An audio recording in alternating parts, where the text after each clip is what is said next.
Note: there will be spoilers for the entire story throughout this video. Now, the Callisto Protocol. The return of AAA horror. The return of Dead Space. Wait, no, not you. The return of Dead Space. This is not Dead Space 4. Oh, right. Okay.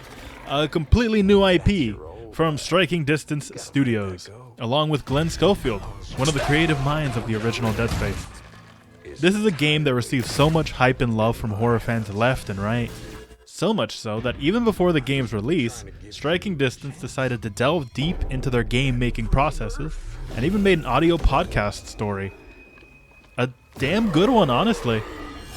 A AAA horror game taking inspiration from Resident Evil, Silent Hill, Alien Isolation, and even God of War 2018 sounds really promising. Enemies that are adaptive and more hunter-like, that will dive into grates and attack you for a more advantageous position. Sound design that'll keep you checking every crevice to make sure that noise was just the creaking of metal and not something more sinister. And state-of-the-art graphics that honestly just speak for themselves. So what went wrong? Now I'll start with the story. Spoilers, obviously, for the entirety of the game, and a fun fact. The Callisto Protocol was originally going to be a PUBG game, but got so derailed during development that Glenn was eventually given the go-ahead to just make a completely different game altogether.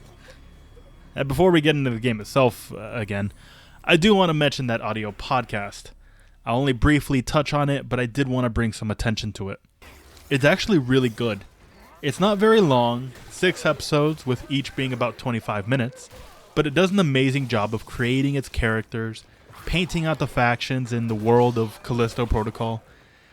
If you're ever interested in an audiobook with great voice acting, nice sound design, and a pretty decent story, give it a listen, because it's completely free.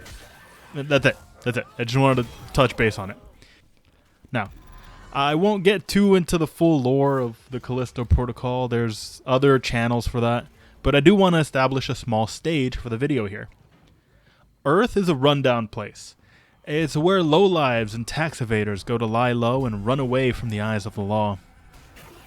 The United Jupiter Company, or the UJC, is, well, think of a business that got so big, it became a sort of governmental power that started expanding into space. They're not all smiles and daisies. They've got some shadows in their closet, and a group gunning to expose them. Which is the next faction here.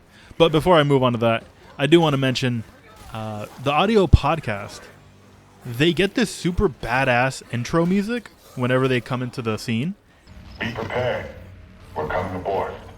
Under what orders? I suggest you deactivate your weapons.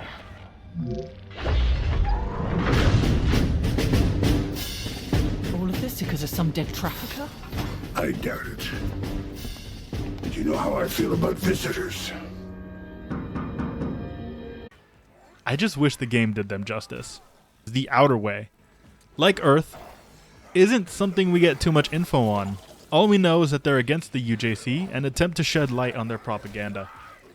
The commonality. Rich and twisted individuals who give the air of a shadow government. They want to further human evolution through whatever means necessary. And that's about it. With the factions explained, I won't get too much into the story, but I will explain what I believe is necessary to accurately portray the wasted potential of the game. To spark notes the story in a nice, and more importantly, succinct, little bow, Duncan Cole, the warden of Black Iron Prison, discovers DNA to play with on Callisto and uses it to bioengineer a human that can live in space. He first tests it on a planet named Europa and frames the Outer Way, which I'll show in just a moment. And then we join our fateful party of adventurers to deal with the second test in Black Iron Prison with all of its ensuing events. It actually starts out very interesting. We start out with Danny on the camera being framed as a terrorist by big media UJC, while our characters bicker about their current goods transporting job. I was watching that. they're somehow silently boarded by Danny in the Outer Way and cause the ship to crash land on Callisto, where Jacob and his buddy Max were making deliveries to. Max dies in the crash, and Jacob and Danny get taken in and forced to be prisoners under the orders of the warden Duncan Cole. When we wake up, the prison is gone to hell. How? Why? That's what we get to figure out. Captain Ferris, the man who brought us in, seems to be just as clueless about everything that's going on as we are, and he wants answers, but the top brass isn't giving him any. This is an interesting premise that we're thrust into. I like it. I dig it. That's as much as I'll go into the story from a chronological viewpoint, and I'll start skipping around here and there while talking about the characters themselves and how they relate to the story. Jacob Lee is a character that's not very interesting. He seems to be a go-getter, even if it means cutting some corners to get what he wants. And by that, I mean taking a job he knows looks and sounds risky and is very off-putting, but ends up backpedaling halfway through to be a generic good guy by the end. They doctored the footage to cover up what they were planning to test at Black Iron. And the cargo that we transported played a part in both. I could have stopped this. But I didn't. You made the wrong choice. Now how are you gonna make it right? Elias was mega cool though. The moment he gave us a shiv, I knew we could trust him with our lives. He was gonna be a bro. You can use this to get inside a control room across that bridge. You can open my cell from there. My name's Elias, by the way. Jacob. Don't lose it, Jacob. Might just save your life. In fact, we have a Never bro asked moment you. and learned What are some you of his in for? backstory. What? You worried you're helping a murderer escape? Well, yeah, kind of. Well, you are, man.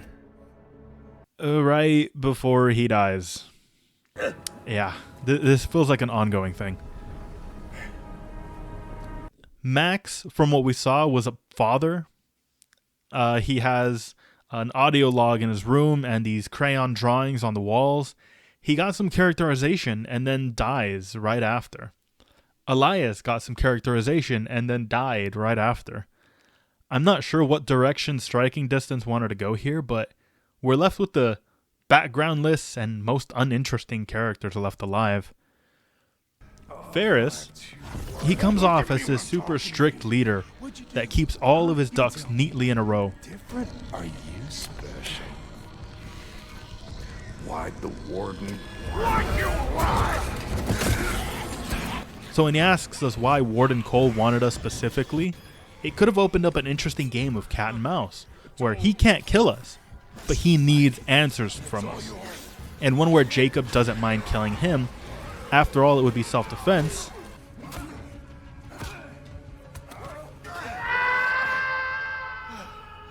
And as we've seen, Jacob isn't averse to doing that. But no, he was taken out an hour in, and then comes back into the scene with all of his potential stripped. At the hands of the biophage virus. Danny Nakamura. She's from the Outer Way. Something we don't get much information on in the game. Such a cool concept, though, honestly. The UJC versus the Outer Way. This corporate conglomerate with space autonomy versus this group of radicals dead set on exposing their lies, and it never really comes into play. She wants answers, and this solidifies her one-dimensional character. You almost got killed just trying to get out of Black Iron. This isn't about escape, So what's Jacob. it about? Not anymore. What's it about? Answers! There's an argument to be had here that she starts very confrontational and softens up over the story's playtime, but with the lack of actual communication and the twist involving Jacob's true level of involvement with the biophage deliveries. What do you got there? What we got here is none of our business. Now, come on. We have a job to do. I feel it falls flat as the narrative as a whole tries to pin all of its weight on the game's twist. When divulging this information early on could have made the characters and the story much more engaging and interesting. Speaking of one-dimensional characters, Duncan Cole. I like the premise of the story. I've mentioned it before. A moral quandary of how far is too far when it comes to science is an age-old question. But it was handled badly here. Cole's plan is to create a alpha. You are mistaken, Mr. Lee. The protocol isn't about death. It's about life. Our future lies out there. Our destiny. But we were not built for life in space. This fragile shell holds us back. We have to evolve if we are to survive. And now, you'll all... A human being capable of living in space and furthering human evolution. He needs to conduct human experimentation to do so, and he found the perfect place to do it here in Black Iron Prison. The problem here is Cole reeks of incompetency. First, Cole should have just had Jacob killed when he crash landed on Callisto. And almost every other piece of the puzzle we obtain regarding his plans reeks of incompetency. Cole and the Commonality are supposed to be this shadow organization running through secrecy and under the UJC's nose, and his plan is to release the biophage virus into the prison at large. What, man? Does he just pray that this will work? He had a good thing going, and only Caitlin Mahler, another Commonality member, was privy to it and was taking notice. And from the DLC, we can see she was kind of into it. Too many things can go wrong in this grand master plan of his, and it somehow, miraculously, worked. It made an alpha that dies immediately to a space truck driver. He used his one asset, the prison, to conduct this experiment and put all his eggs in one coop. And the prison is now no longer usable. He's probably blacklisted from the UJC now for such a grade A mess up, resulting in the deaths of probably everyone there. It's dumb, and not really justifiable in the face of his character, who is supposed to be an intelligent and conniving sort of cult leader. Mahler is only really added here because of the fact that she's vital to the DLC. She's a scientist who originally went along with Cole's plans, but grew a backbone and realized how horrendous what she was doing is, and tries to help Jacob stop Cole. That's it. It feels like there are proper story beats in place and tries to make the characters interesting, but it falls short before realizing anyone's actual potential. There's this overarching tone of trying to do the right thing that I have no reason to believe Jacob, Mahler, or even Danny want to strive for. There are no hooks to any of these characters, and the ones that got any died for it. With how heavily reliant the game is on its storytelling and keeping humanity, it does a terrible job of bringing any soul to the table, or any characters with backstory or interesting facets to them. I know for a fact that there's good writing, because Helix Station was interesting. I don't know what went wrong with the game.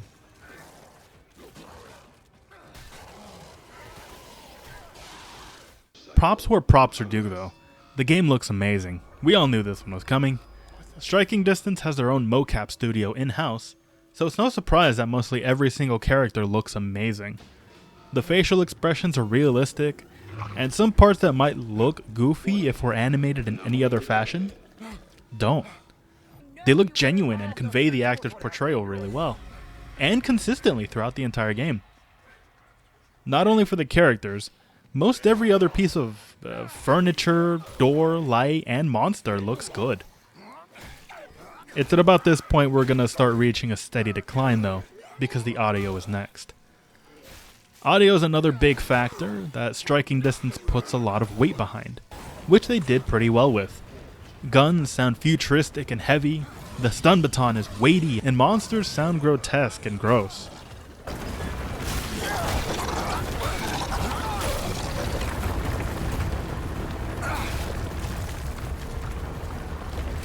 My only gripe here is, for most of the game, is the sound dives from minor ambient sounds to a loud. Now this sounds off, don't you think? This would be perfect in a horror game, right? It's alright, but the only time this is done is when there's combat to be had. It's never just an ambient noise in the distance, sounding scary for the sake of scary. 9 times out of 10, if you hear something, it's something Jacob will be dealing with within the next 10 seconds. It's like the devs didn't want the players to miss a single scare. So they hold our hands and tell us that the scare is here by using the audio. As nice as hand holding is, I don't want my horror video games to treat me like a child and... With that said, I'll segue into combat. This is the one that's usually most divisive whenever online communities look to judge the game. The melee is the first section I'll touch on since it's the first introduced. You start out with a crowbar and a tutorial, which does a pretty bad job of explaining how combat plays out. The first time I went through this, I thought it would be intricate. Like, if the enemy is throwing a right hook, I dodge left. Or if it's more to my left side, dodge right. But what it actually is hold a direction until it's your turn to attack. Do so, then rinse and repeat. I see a complaint often online that the game is too hard and combat is janky, when really it's one of the most simple parts of the game. And I can't blame people for being bad, because the tutorial explains it very badly. I mean, if you want an actual explanation of the combat, you have to go into the menu and into the tutorial screen to get a better explanation of how it's going to go down. I shouldn't have to do that when the game forces me to go through an actual tutorial. Since it's melee, if you're ever feeling in danger of being overwhelmed, you don't have to worry either. Enemies don't gang up on you. It's like you're the star of an action flick, just waiting for enemies to come up one by one. The stun baton could be replaced with a bat, for example. There's no upgrade that is stun baton specific. No way to charge up and stun incapacitate a biophage for a few seconds to get a stun kill. No methods of using a charge to short circuit a door with its electricity. Nothing that really says, yeah, we looked at this idea more than once before putting it into the game. It sounded sci-fi, so we put it in. I'm not joking here. The melee is always the best way to kill enemies, and it's usually the easiest. This creates one of the biggest issues Callisto Protocol has, because horror can be more than just rah, scary monsters. They can be mechanically scary intense. I think Striking Distance knew this, which is why it tried limiting inventory space. But this always feels more cumbersome than it does productive or interesting. It feels good in games like older Resident Evil titles, because you're going to be searching around a single area for the most part, for a long time. Here, in a game like Callisto Protocol, it's a lot more linear, so you end up having to just sacrifice things because you can't carry them. That being said, let me give you an example of this through the next mechanic. Sneaking is the next method of murder we're introduced to, and it's okay, sure, it's there, but what does it do for the player? In other games, like The Evil Within, you sneak up behind the enemy slowly and stab the life out of them. Oh shit, I did it. And yes, you did it. You saved 2 to 5 bullets, and that's directly tied to your survival. But in Callisto Protocol, while the melee does A, not spend resources, and B, is easy, why would I bother doing it in the first place? This goes for the guns too, which I'll talk about shortly. I think Striking Distance forgot they added sneaking into the game entirely, because halfway through the game, a new enemy type called clickers are introduced. Sorry, the blind. The blind are added and populate an entire chapter. Literally the entire chapter is just these guys. It slows the game's pace to a crawl. There's not much enemy variety in the game to begin with, so for them to fill an entire chapter with this enemy, it feels like Striking Distance got lazy, or they just really wanted it to work, but the system surrounding it, the sneaking, isn't conducive to a rewarding or even fun sneaking system. It just falls flat on its face. Coupled with the fact that you're murdering enemies as loudly as humanly possible,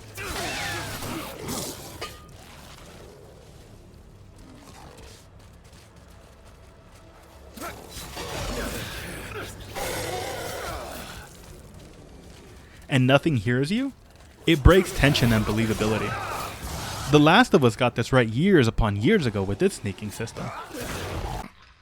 Well, not a normal guy, but like a normal zombie guy. Like this, you stupid normal zombie guy! Die! Okay, I think they know. Ah! Okay, oh god, I have to reload! I get that these sorts of games are based on a certain level of reality, but I'm in outer space in the year 2320. Give me something that lets me sneak around in an imaginative way. This isn't just a sin I'm painting on Callisto Protocol here. This is just more in general. Let me sacrifice some HP to sneak through noiselessly so I can run full speed instead of crawling, so I can take down a guy quickly while using up a finite resource, my HP. Give me the boots of Elvenkind. I don't know how to fix this, I don't, but at least try.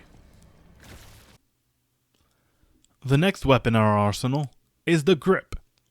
Think of the kinesis from Dead Space, but less useful. With this handy dandy device, Jacob can pick up biophages and explosive canisters and throw them with the power of gravity. I have a few issues with the grip. It's both underutilized and the strongest weapon that Jacob has. It goes off on a recharge system, so once you've used it all up, it'll slowly regenerate energy until you can go back to picking up stuff. I like the idea, and it opens up the playing field for some interesting maneuvers, at least on paper. There's only ever two options. A, throw a guy into a spike wall or a fan or some sort of insta-kill thing. Or B, which isn't really intended, throw a guy into a pit or something the game considers instant death area. Yeah, that's a thing. If enemies go outside of anything Jacob can walk on, it's instant death for them. So throwing them off into a hole or a weird crevice or a weird part of the weird geometry in the world that Jacob can't reach, it's viable. The worst offense here is that the grip isn't used at all for anything but combat. You good? The grip is cool, and there's not a single puzzle specifically for it. No part of the prison that utilizes the grip as a key or maybe a safety measure to keep prisoners locked in. It's not useful against the security bots or to open and close giant bay doors or something. It's completely useless outside of self-defense. And on to the final facet of combat. Guns. Jacob gets about 6 guns over the course of the game, with 3 of them just being slightly altered versions of their originals, and none of them feeling fun to use. This ties back in the sneaking part I mentioned about saving bullets. I've established that fighting a biophage up close is dirt easy, so the addition of guns as a whole just feels moot. I get that Callisto Protocol takes place in a prison, but the guards here have stun batons, grips, and large hulking security bots. I could understand the addition of a pistol and maybe a shotgun just for game's sake, but 6 guns makes it feel like a checklist. All the guns feel very samey and can be used interchangeably to fight off the biophage. The pistol can be used in place of the shotgun in place of the rifle, vice versa. So making them just basic and ordinary guns feels like striking distance really dropped the ball. I don't know, give me a taser that recharges and using it lets me get like a sneak kill on an enemy. Or like a watered down PRL 412 from Resident Evil 4.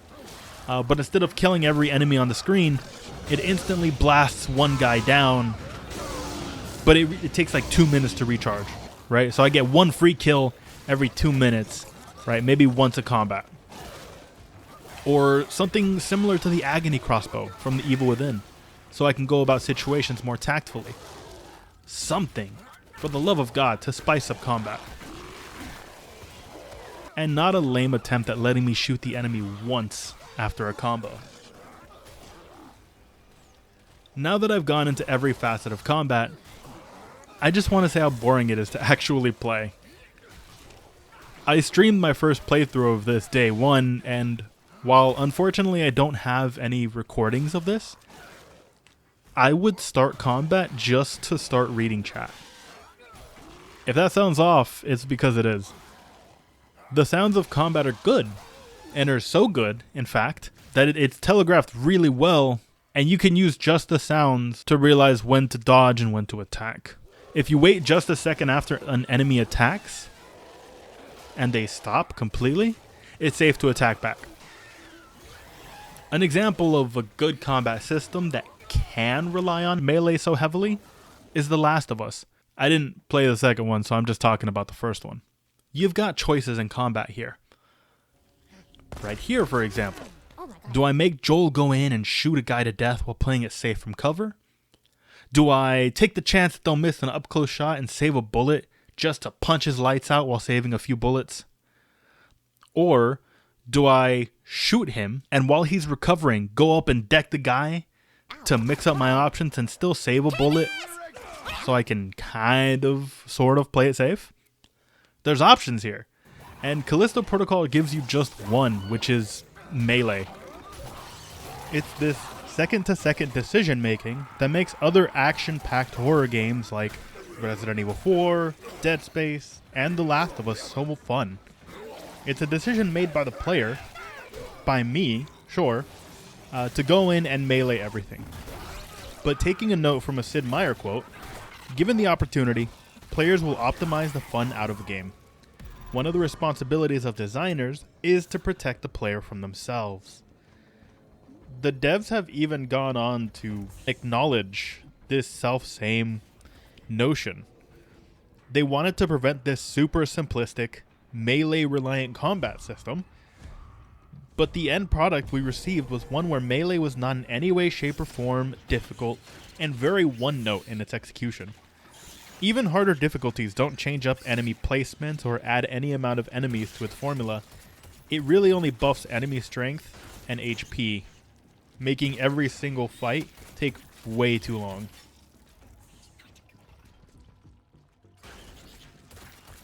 The wiki will tell you that there are about 10 enemy types, but most of them are taken out the same way. Dodge and hit with the baton. The few that aren't gimmicks are bosses. I already mentioned the clickers from before, but there's also guy number 1 that swings at you, guy number 2 that swings at you, guys number 3, 4, and 5 that swing at you. Are we noticing a trend here? I'm unsure how or why they went about creating the enemies like this, but I think striking distance made the enemies before the combat and didn't really think too hard on it. There is a boss, Two-Head, that's used 4 different times within close to an hour of gameplay. All within the second half of the game. Completely unchanged. It's just the exact same boss 4 different times. And there's nothing redeeming about him either. He's morphed into 2 heads, and you can actually blow off either side, and one head will fall off, and he'll still be coming at you with half his body. So he's pretty scary, and he's really hard to kill. There's something in the coding that realizes it's been hit with a melee attack, and if you do so, frame 1, it'll smack you upside the head. You're forced to use guns to beat this guy, which means that you can actually softlock yourself during his fights, and that's not a fun thing. Reload, dodge, shoot, rinse and repeat. You get the song and dance here. Another boss that you have is Ferris. He is a pushover. He's beaten like every other guy in the game. You dodge and hit. Also, the final boss is kind of a joke too. You just shoot him. That's it. You just put enough bullets in him. And while that sounds like it could make sense, it's not that. It's probably the more interesting enemy, but he's still very much a pushover. Many of the game's problems can be attributed to its lazy combat system. If striking distance took out melee completely and just had guns, I think legitimately it would have been a much better game.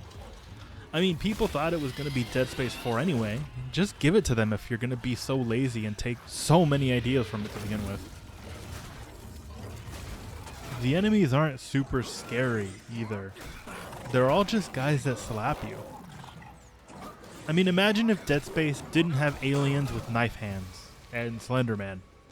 Or imagine if Resident Evil 4 got rid of the weapons and every single enemy just walked right up to you like a normal dude and decked you in the mouth.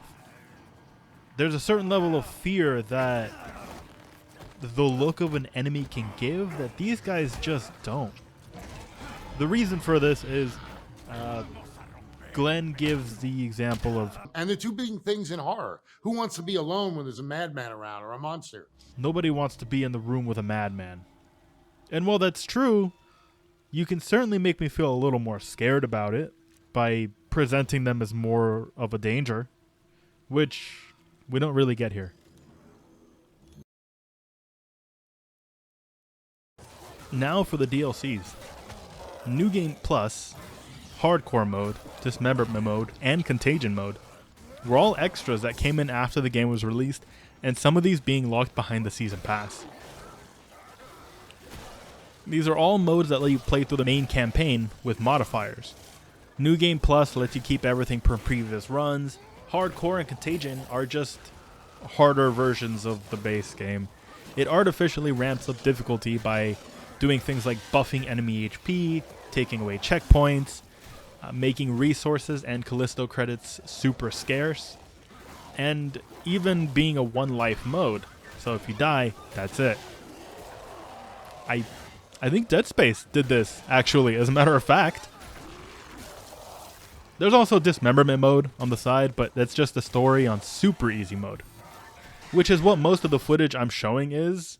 I didn't realize this until 9/10 through the game, and I looked at the load screen and realized, oh, it says easy.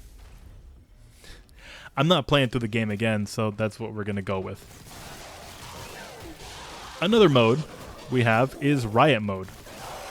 It's like a wave defense where Jacob runs around completing silly little tasks, killing silly little biophages, until you get bored and just sorta... Now the only interesting DLC here is the final transmission. It places us right after the events of the main story, so we get the answer to, did Jacob die in the end? It was actually interesting. The ideas and horror here are slightly more fleshed out and better conveyed. There's more scary for the sake of scary here, and it shows. It feels entirely like a fever dream, with areas from the main story melding into one another, hallucinations that play with Jacob's mind, and a new enemy type. An ungodly monstrosity that is the Biobots. You can actually melee these guys, unlike their normal bot counterparts in the main game. They're just as easy as normal enemies, but attack a smidge faster. Though I'll admit, you're not supposed to, but I did. The game attempts to paint them as a sort of unbeatable foe when you're first stacked up to it, and it's very obvious you're supposed to sneak around this maze-like area, which isn't what I did. Now, this would feel great, because I actually did start sneaking at some point. But Jacob just is very slow, like both in his running and sneaking. All around, Jacob is very slow, and it makes it feel it just makes it feel clunky instead of realistic. Now, if it wasn't for how slow Jacob came off as, this would be a step in the right direction. Now, halfway into the DLC, the game does something spectacular. Jacob is grabbed by a Biobot and breaks his baton, breaking free. And the game shines here. I've established that the melee combat is easy and using the guns interchangeably, so this doesn't really change that fact. But there's a weird feeling I get now. Like, the melee range I was once so comfortable with is scary. Because of how easy it is to dodge, just hold left or right, I'm not going to get hit. The 99% guarantee I'm not going to get hit, even if I was attacked. But my range now, it was different.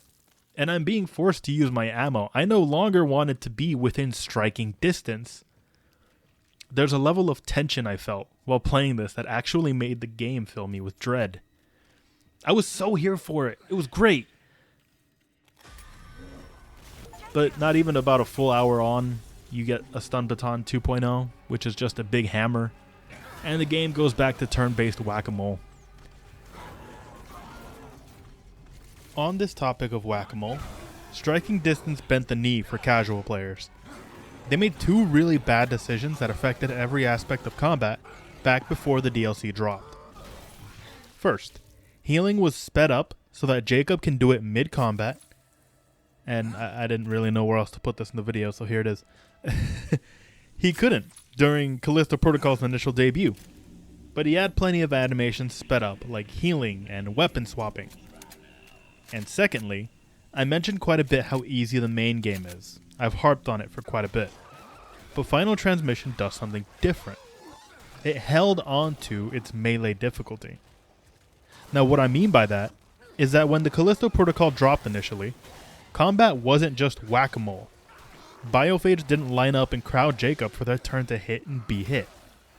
Enemies actually overwhelmed you. They attacked your sides, your back, places where the camera wasn't fixated, so you get hit by every side. They went in like monsters trying to kill you, and this made combat interesting. It could have still used a lot of work, but it was interesting.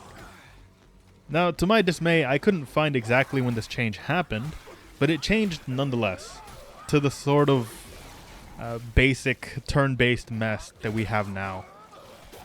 Final Transmission didn't include this change, however, which means enemies actually go at Jacob with murder in their eyes like they did when the game first dropped, and it's more fun to go through as a result. There is one area here, though, where the game's melee shines, which absolutely delighted me. There's a long section of hallway where hallucinations and real enemies alike come out to attack you. It's a mixture of how strong this 2.0 baton is and how many enemies there are that really makes you feel badass. I don't feel like I'm encouraged to fight a single enemy at a time here. The hammer has an AoE, I have my guns, I have my grip. This makes me feel good. More like a survivor. This feels like the inspiration from God of War 2018 is really coming out. It feels like a Doomslayer just charging in, throwing caution to the wind, and brutally busting some heads.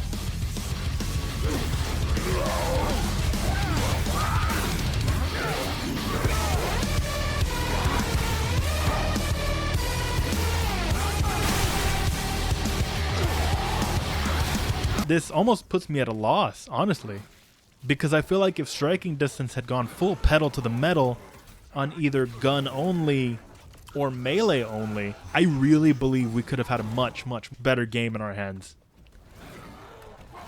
Anyway, the game continues with more spooky hallucinations that are genuinely kind of creepy, and we eventually learn that Jacob died, and this was all actually just a fever dream. Yeah, that's it. One final hoorah before we finally died. The premise was to find Mahler's audio logs and record them so that we can send them to Danny, and we do just this. I don't know if this is a bit to shake off Jacob from the Callisto Protocol name, but if we ever get a Callisto Protocol 2, I'm all for a new protagonist with an actual backstory. Maybe give him a few interesting qualities, something to hook me into them. But for the love of God, please, I'm begging you, don't make it Danny. Give her a cameo maybe, but don't make the next protagonist Danny. Just wipe your hands clean of Callisto Protocol 1 and keep going with the world itself, because it is interesting. So the game's not that good. I believe it's a lack of individuality. Many times the devs have gone on to record to say that they don't want to make Dead Space 4, but it really feels like this isn't the case whenever Callisto Protocol has so many glaring similarities. I briefly mentioned it a few moments ago, but I'll go full swing into that now. 1. There's the stomp, which is the most obvious. Striking Distance even went on to say that they were hesitant on adding it since it was very reminiscent of Dead Space. But they still added it. There's the diegetic UI. You know how Isaac has his HP and stasis bars on the back of his armor? Yeah, well, Jacob has this too. That's really all diegetic means. There's the grip looking and feeling like a less useful kinesis, and there's a few more that could be Easter eggs or just some similarities. But I feel justified in mentioning them anyway. Like Biophage transforming right in front of Jacob to sort of scare us. An attempt, at least, to make a cool looking spacesuit. There's out of place sliding sections, hanging upside down sections. There's the shoot the tentacles scene alluding to the iconic cut off their limbs. Jacob. Having the ending use a jump scare. But I'm going to need your help.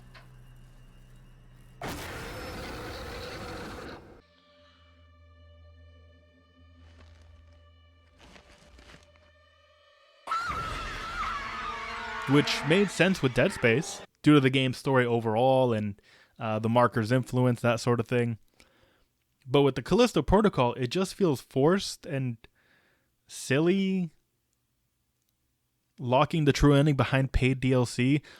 Look, I'm not sure at what point in development they believed that taking so many ideas from Dead Space was a good call, but due to this, it lacks its own sense of self, and it doesn't fully flesh out any of the ideas it puts into itself. What I've said so far included, there are more facets of the game that aren't properly fleshed out and utilized. Like, there's an extreme lack of exploration. The game is very linear. There was talk of beta paths or exploration paths before the game came out, but nothing super fleshed out. It's usually a hallway leading to a treasure chest and maybe an audio log. Another note on the exploration is just how moot it feels to do when it's just a hallway that you're getting rewarded with.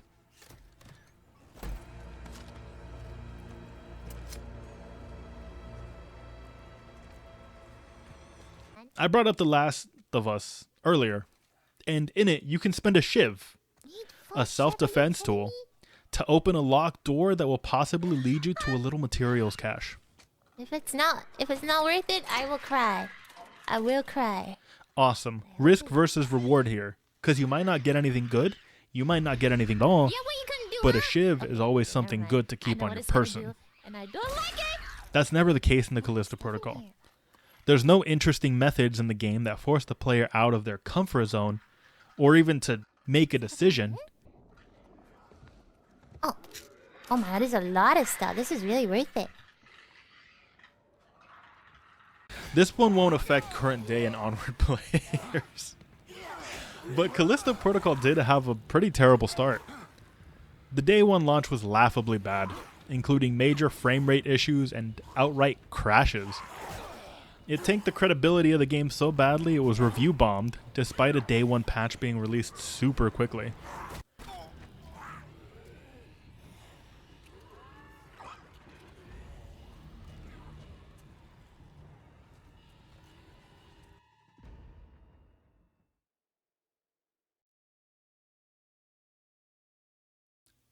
Glenn went on to tweet about it being a damn clerical error, which is kind of funny. Because if you go back and look at some of his tweets, there's a deleted tweet where he states that him and the striking distance team are happy and just doing super, working 6 to 7 hour days for up to 15 hours.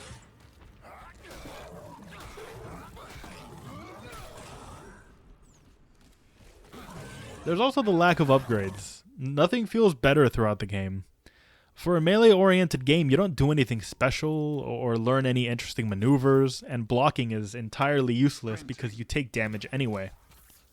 Guns don't feel especially stronger after an upgrade because biophage or bullet sponges, and the grip is only utilized to dispatch enemies on basically an insta-kill basis. Nothing upgrade-wise changes Jacob's kit in almost any way that matters, or in any way at all.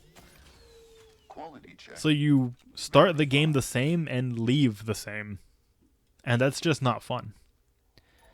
Something else of note is the lack of any human enemies. In the beginning, there's the tutorial enemies. I've already shown those, but that's really it. There's a section later where we open up a door and are faced with many mutilated bodies, strung up corpses of guards left and right, and an audio log showing that a crazed gang murdering these guys for fun are the culprits. And they're never seen or mentioned ever again. There's a storytelling principle called Chekhov's gun that in very simplified terms means everything in a story must serve some purpose. It's a guideline, basically, that says that cutting fat from a story is good. Now, it doesn't always need to be followed, sure, but when an element is introduced only to drop off the face of the entire story, then it shouldn't have made the final cut. I was waiting at some point during my first playthrough, expecting this band of merry prisoners to take Jacob hostage or become a problem for him in any way, shape, or form. But no, they're never mentioned ever again. Jacob just runs really slow. It's off-putting how slow it is. Like, if you're sprinting the entire time, he feels very slow. There's also just odd ideas that seem tacked on. Like, a bunch of sci-fi ideas were put into a hat, and what have they pulled out with? They just sort of put into the game. This is probably why we have actual treasure chests next to vending machines that are next to 3D printers for guns. Yeah, okay. Let me go into that. Treasure chests. Yeah, literally treasure chests, not safes. Installed into the walls of rooms or hidden under a carpet or lockers, since, you know, we're in a prison. Just actual treasure chests that feel out of place in the year 2320. The same thing with the 3D printer. And honestly, the money in the game, but I'll get into that in a sec. Firstly, the 3D printer. It's not locked behind a guard's level of clearance or anything. As long as you have Callisto credits, any old prisoner can come in and buy parts, upgrades, health kits, or ammo. No regulation here, by the way, at all. Typically, weaponry and ammunition is guarded and maintained by a quartermaster or something. Every single gun and bullet is accounted for, but not here. I might be digging too deeply into this one, but it pulls me out of the immersion when something so obviously interesting does the exact opposite of intriguing me into its world. And yes, Callisto credits. Someone thought they were a genius when they brought this one to the table, but it's just painful seeing credits used in place of currency. Dead Space did it too, but they lazily put in the real $sign to emphasize, yeah, it's your money. Other games can find ways to immerse me with this small little part of their game. Why can't a AAA horror with an interesting lore do this too? Final Fantasy has Gil. Cyberpunk has Eurodollars or Eddies. Resident Evil 4 has pesetas. I mean, the list can go on, honestly. We're in Black Iron Prison, yeah? Yeah? Give me bippies. Or Black Iron dollars. Black Iron pesos. I don't know. Do you get the point, though? Something. This sort of thing really just fleshes out what makes Callisto Protocol an unremarkably bland game. Combat that's easy in every aspect. A story that feels like a freshman's attempt at deep philosophical narratives hastily strewn together. World building that was good in the audiobook, but not good in the game. Callisto Protocol wasn't a disappointment because it failed to ride the coattails of Dead Space, or because its initial launch went catastrophically. It was a failure because it fell short in every single aspect of its creation. I can forgive a bad story, honestly. I played Destiny for 8 years without knowing a goddamn thing about the story. But the gunplay and the strikes were fun enough to keep me engaged. But a bad story and bad gameplay is 100% of a game. Which means I can't even really recommend playing it. I would give it like a 45 out of 100 if I was to score it numerically. I know this is coming off really harshly, but I paid almost $100 for the base game plus season pass. Yes, I know I did that. And all I got was mediocrity. And after listening to the free audio podcast, I know there was some good direction here, somewhere. I just don't know where it went when it came to bringing that same direction into the game. I hope Striking Distance gets a second chance, because I would totally, but skeptically, try Callisto Protocol 2. It doesn't look too good for Striking Distance though. There's a few issues to note here. Striking Distance has cut some of the folks who worked on the game out of the ending scene credits. They've laid off about 32 of their employees, and they've lost Glenn Schofield, who left to pursue new opportunities. It's a studio he was given to make from the ground up, so I don't know what this could even mean, honestly. Oh, and if I haven't said it enough yet, Helix Station is a good listen, though. So if you're into audiobooks at all, just try the first episode while you're at the gym or something. It's good. And more importantly, free. Not almost $100. Hey there. If you've made it this far, thank you for watching. This is the first video I've ever made like this, and I'm quite happy with the outcome.